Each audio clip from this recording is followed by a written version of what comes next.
ପ୍ରଥମ ଶ୍ରେଣୀ ମୁନି ଯାଇଥିଲା ହାଟକୁ। ପାଠ 7 ପ୍ରଥମ ଭାଗ। ମୁନି 6-7 ବର୍ଷର ଝିଅଟିଏ।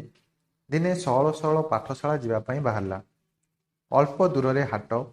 ଭାବିଲା ଟିକେ ବୁଲି ଆସନ୍ତା କି। ହାଟକୁ ଗଲା। ହାଟରେ ସେ କ'ଣ କ'ଣ ଦେଖିଲା।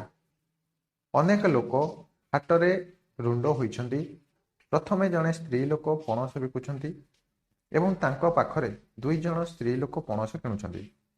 ତାଙ୍କ ପାଖକୁ ଜଣେ ସ୍ତ୍ରୀ ଲୋକ କଦଳୀ ବିକୁଛନ୍ତି ଏବଂ ତାଙ୍କ ପାଖକୁ ଭଳିକି ଭଳି କପଡ଼ା ବିକ୍ରି ହେଉଛି।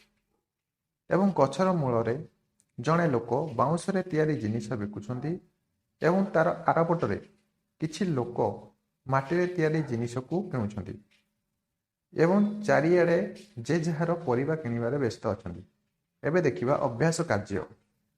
ପ୍ରଥମ ଚିତ୍ରଟି କରତ, ଦ୍ୱିତୀୟ ଚିତ୍ରଟି ହାତ, ତୃତୀୟ ଚିତ୍ରଟି ତାଳ, ଚତୁର୍ଥ ଚିତ୍ରଟି କଦଳୀ, ପଞ୍ଚମ ଚିତ୍ରଟି ଦା, ଷଷ୍ଠ ଚିତ୍ରଟି ଦଉଡ଼ି, ସପ୍ତମ ଚିତ୍ରଟି ପଣସ, ଅଷ୍ଟମ ଚିତ୍ରଟି ରସୁଣ, ନବମ ଚିତ୍ରଟି ବାଇଗଣ, ଦଶମ ଚିତ୍ରଟି ଛତା,